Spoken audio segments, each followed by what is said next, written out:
I think it's time we change things up a little bit around here. Things are getting worse around here, aren't they? Look out!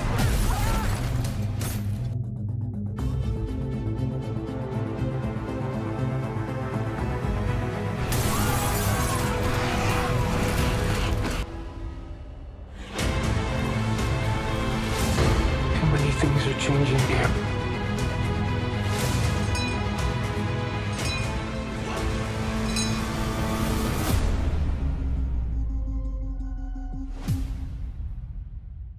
Welcome to this video. My name is Christian from Beyond Premiering, and I want to discuss the synopsis and promo for episode 3 titled The Mousetrap, because did that episode 2 leave you wanting more? But there's a lot of things we're about to see in episode 3. The synopsis is the following. Kenny leads a group into the forest in search of food. Donna and Alice try to talk Boyd out of a dangerous plan. Davina makes a mind-bending discovery. Fatima questions the welfare of her unborn baby. Alright, so Mousetrap, what a title, right? It's like the town itself is playing a game with those characters and messing with their hopes and fears. And this episode is setting up some major traps, literally. We got Kenny leading the search party into the woods. We know that they're desperate for food. And then there's the Pilgrim we saw in the trailer, the one drinking blood from a skull. He's not just a random monster, he's a clue. He's a symbol of the town's dark history, and I'm betting he's connected to those creepy statues in the woods. Those 7 stones, those missing years in the lighthouse is all coming together. But let's begin with Kenny leading the group. We know that they're going to get the food they found back in episode 1, but obviously they didn't go in episode 2 due to the funeral. And here are some of the images that we see where we see Jade going with them and Dale, even the woman and guy we saw back in episode 1 when they went into Tian-Chen's house to get the food. This journey to getting this is, I imagine, is going to be something simple, maybe. After all, the food is important. But here's the thing, what's going to happen with Jade? As he is about to see a new character in the series, a pilgrim. The show is hinting a lot about this. The 3 paintings with the pilgrims. It's no coincidence that the mans in the cave were 3, and how the nursery rhythm has 3 actions: break, steal, and touch. But moving into this character, we see him drinking from a skull. I imagine this is some type of blood ritual. However, I feel that he must have been hurt going from his eye. Envy, maybe he drank his own blood. Maybe this is how the monsters are created. If you drink your own blood, you get turned into a monster. What I find interesting is that Jade is seeing this. Maybe the reason we're gonna see him going away and Chrissy going after him, going from the promo trailer. But going from this image and trailer, Christy gets trapped in something. I think this is like those traps used to capture animals. Maybe Boyd and the others can use this to capture a monster. Maybe. And they're really smart though. But moving into the next part of the trailer where we see Boyd going into the bus asking Randall maybe to help him capture the monster. This after the synopsis states that Donna and Alice are going to try to stop him from doing so. Something tells me he's recruiting him for this mission. You know, Boyd's been struggling, he's desperate to protect the town, but his judgment, well, it's been a bit questionable lately, and those visions of Father Catherine, they're not helping. Now the synopsis tells us that Donna and Alice are trying to talk him out of whatever his plan is going to be, which means it's gonna be crazy. And that line from the trailer, "It's time we change things around here," it's a bit ominous,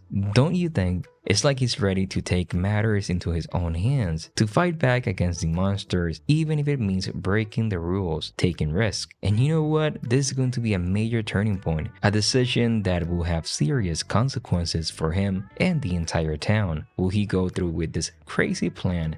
We'll have to wait and see. Now another clip in the trailer, and that is Boyd telling everyone it's time to go home, and then we see him talking to Jim about how things are getting worse around here. Boyd nods yes. So the concept of the season is change, and we can see it here. But let's talk about some really creepy stuff, because From is turning up the nightmare fuel this season. Fatima's pregnancy is something unsettling. A lot of you guys have been theorizing about the Ami-Ona connection, that Japanese rain woman who steals children. And let me tell you, the more I see it, the more it connects to everything, even the children. And hey, the more convinced I am that this is right. She's eating rotten food, There was that creepy scene with the loose tooth. It's like she's transforming, changing into a monster. And you know what's even creepier? That scene where Tilly is watching her eat. Well, maybe this is my prediction. Why Tilly? Why is she always in the background offering that unsettling advice? It's like she's somehow involved in Fatima's transformation.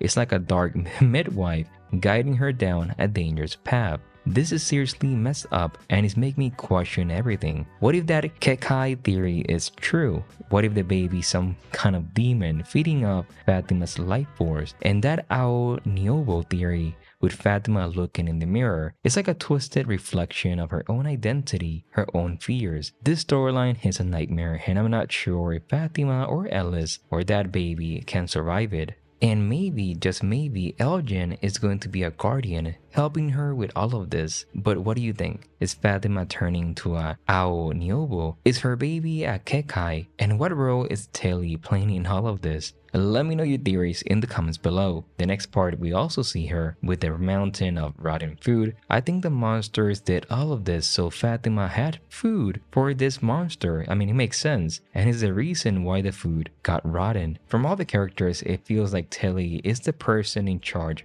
of all this stuff with the pregnancy and make sure it goes well. I'm telling you, this is so interesting. But let's talk about those bottle trees because they're seriously creepy and they're starting to feel like a major clue. We see Davina looking at one in the trailer and it got me thinking, you know, those bottle trees are where Victor found his mother's body, and they're also those faraway trees that can transport people to the lighthouse. It's like they're a portal, a connection between different worlds, different timelines. If Davina is seeing the bottle tree in the real world, it means that Miranda, Victor's mother, must have seen it too, before she even arrived in Fromville. And those paintings in the basement, remember the one with the tree and the shadowy figure behind it? It's like a visual echo of the bottle trees, a hint that they're connected to something dark, something ancient. And what I find really interesting is the shadowy figure. It's like the embodiment of the evil, of the darkness that lives in Fromville. And that man with the yellow suit. We see yellow in some of the paintings and it's a color associated with deceit, with madness. Even the logo, the color of the logo of the Randos move, it's yellow as well. So, interesting. And those paintings in the basement, well, they're not just random. I feel they're a story, but it's all like out of order. We need to rearrange them to see the bigger picture, the timeline of the town's wars, and those lighthouse numbers, those dates, they might be the key. The way I see it is there's a story between the children, the pilgrim, the shadowy figure, and the man in yellow. That is generation and generation of pain and trauma. Maybe the pilgrims work for the black entity we see in one of the paintings, like the manifestation of nightmare. But let's talk about something that's been bugging me. Those creepy log cabins in the woods and those statues that look like the children. How Jim and Kenny stumble across them in season 3. It's like they walk onto the set of the Blair Witch Project. And those statues, well, the ones with the nails in his head, is so disturbing. And no one in the town has ever mentioned those cabins before. It's like they appeared out of nowhere. And it's adding a whole new meaning to the show. It's like there's a hidden history here, something connected to the town's origins maybe, or even that Civil War soldier, to those missing years in the lighthouse. Something is out there and this is the images that we see.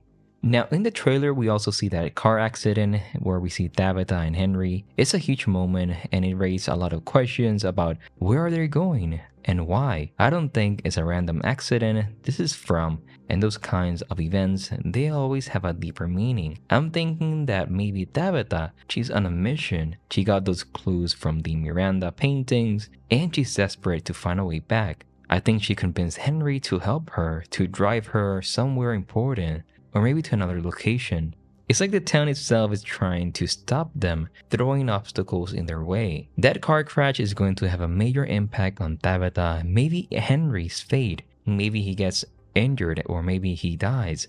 This looks like it's going to be intense and I cannot wait for this episode 3 titled Mousetrap. But what are your thoughts on the theories? How excited are you for the third episode? And how are you liking the season so far? Leave it in the comments below. My name is Christian from BM Premiere and I will see you in the next one. Bye bye one.